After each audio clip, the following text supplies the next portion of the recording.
All right, welcome back. It's been a little while. Like a few of you might have noticed a few days ago when I did my last News of the Day video, I mentioned that I was going to be away for the weekend. I was preparing some videos for the weekend to be uploaded, but now I'm actually back. It's a little bit late, a little bit later upload today, so I apologize for that if any of you guys miss it on the day of. But we're back with the News of the Day video. Quite a bit has happened. A lot more happened near the beginning of the weekend as opposed to the past couple days where not really a whole lot has happened. So for now, I'm just going to be briefing you guys on some of the biggest changes, but still going over some of the small stuff that you may have missed. And trying to stay in a little bit of chronological order here while also sort of bunching up some of the things that are related to the same team that may have had multiple changes done to them. So starting off, this actually happened the day that I did my last News of the Day video, but I had not actually seen it. It wasn't really posted anywhere other than a Facebook page, and unfortunately I don't follow Facebook, but I'll have to now. Thunder Predator actually acquired the former No Ping roster. This is including the change that No Ping made to the roster before actually leaving the organization. So Thunder Predator brought them in. And actually, a day after that, they released Fear as a coach. So, of course, after Fear failed to qualify for TI through the NA DPC qualifiers, he came into Thunder Predator as a coach. They obviously went winless throughout TI, so it wasn't really that great of a result for him. So it was kind of going to be more of a surprise that if he stayed rather than not. So it's likely that he returns to NA as a player, as some sort of free agent or anything like that. He's been competing for a very long time, and I don't see any reason why he wouldn't keep competing. This isn't really the note that you would necessarily want to retire on at this point. So he's likely going to be finding a new team, and yeah, Thunder Predator picks up No Ping's former roster. Next up, F&G were released from Alliance. That actually took place on October 21st, and then a few days later, they actually released S4. It's unclear whether or not S4 was actually kicked. I believe F&G and Limmp were both kicked because, if I'm being honest, those were probably the most underwhelming players on their roster throughout this past year and throughout this TI. S4 was a little bit surprising, not because he wasn't also a little bit lackluster throughout most of this year. He's kind of been underperforming in my opinion, but he's also just a face that has been around the franchise for such a long time, and he just looked like he was just meant to be there, and that was probably where he was going to be retiring as a Dota player down the line, of course, and that didn't end up happening. Again, it's unclear whether or not he was kicked or he left or it was a mutual agreement. We don't know, but now Alliance is down to just two players, Hanskin and Nico Baby, who, in my opinion, are their two strongest players. Nico Baby still, in my opinion, has a very small hero pool, but they are still very strong players, and so it'll be interesting to see what Alliance do now. I know a lot of people are wanting for Alliance to pick up Weehaw. I know Weehaw is still a member of Nigma Galaxy. Of course, they got picked up by, or they merged their team with Galaxy. He's still part of Team Nigma. However, he's listed as an inactive player, so he would have to be either loaned or actually kicked from the team or let go from the team. So we'll see how that goes. I know that he's been back to pubbing. It's been getting a lot of traction. That Weehaw is probably going to get picked up by one of the bigger teams, or maybe Nigma themselves are going to make some sort of change and bring him back into the roster. We'll have to see. So yeah, next up, Death and Schwan. Sorry if I'm pronouncing Schwan wrong, because I know Schwan was a separate player that used to play way back in the day, back at TI2, part of IG, who won that run. They both are out of Fnatic. Again, unclear whether or not this was a kick or a departure, but they're both out of Fnatic now.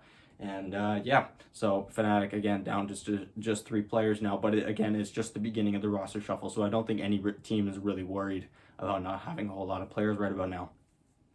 And last up, the last bit of like general big team news, and this isn't necessarily a big team either. Creepwave, who was a lower division team in Western Europe, they actually disbanded, and this was off of the front that a lot of their players were actually getting tier 1 team offers. So it's going to be interesting to see some new faces up in the tier 1 scene. We don't really know which teams are going to be going. Of course, Viking GG was a team that was supposed to be going up into the upper division this year in the Western European DPC. And then they disbanded, or they at least lost every single player on the roster. So we'll see how that goes. We'll see who ends up getting picked up from their team. But for now, they're all free agents, and they're probably going to get picked up by some tier 1 teams. At least a few of them. That's what it seems. At least a considerable enough amount of them for them to have just fully disbanded. Next up, just going over some players that are actually free agents right now, officially looking for teams over the past couple of days. This is going back from all the way back to about a week and a half ago when TI was still happening. Starting off with Husky and Gunner, who of course were players from Four Zoomers. They have since left, and since October 15th, they have been looking for teams. We also have Kezu, who of course was coaching for Quincy Crew, And of course, Quincy Crew started kind of disbanding a little bit. This was actually in my last News of the Day video, that Kezu was either looking to be a player, pause 3 or pause 5 for a team, or be a coach. And he has yet to find a team so far. Next up, Febby, another coach from an NA team, Team Undying, is currently looking for a team right now, looking for a pause 4 or pause 5. We have Ninja Boogie, who was on that Mineski team when they did their TI9 run and ran into Team Secret in a fantastic series in TI9. If you haven't seen that series, you should watch it. He took a little bit of a break back in April of this year. Just wanted to step back from DPC for a little while, and he has tweeted that he's going to be coming back and he's looking for a new team, and he feels like he's his old self, which is really great news because Ninja Boogie is a fantastic player to watch, and it's going to be kind of interesting to see where he ends up landing. Is he going to start back in the Tier 2 scene, start back at the bottom of the SEA region, and then work his way up? We'll have to see. I'd be kind of surprised if a big name team picked him up, but again, it's a player that has been a TI who has this experience now. He did take some time away, so we'll have to see how that goes. Next up, KP, who of course was released from Team SMG all the way back in September. He is still looking for a team at this point. Of course, he was probably looking for a team all the way up until the roster shuffle began, but it didn't really make sense to start looking before the shuffle actually broke a bunch of teams apart. Next up, Gabby. He's also looking for a team. I'd really like to see KP and Gabby team up in either their own team or get picked up by a team in their region. I think it'd be super fun to watch them together.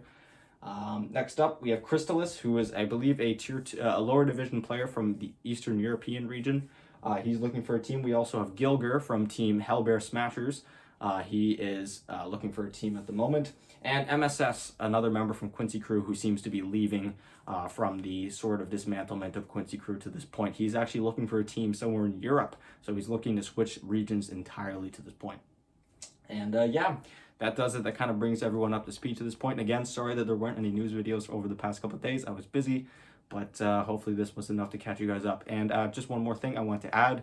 I did an announcement a few days ago that I actually have a channel Discord now. So if you're at all interested in chatting with others who follow my channel about the DPC, just sending some like funny Dota memes or anything like that, or just in general discussing Dota as a whole, feel free to join our Discord. It's completely free, no Patreon or anything required. I don't even have a Patreon. But link in the description if you want to join the Discord. And yeah, thank you guys so much for watching. I'll see you guys tomorrow with another video.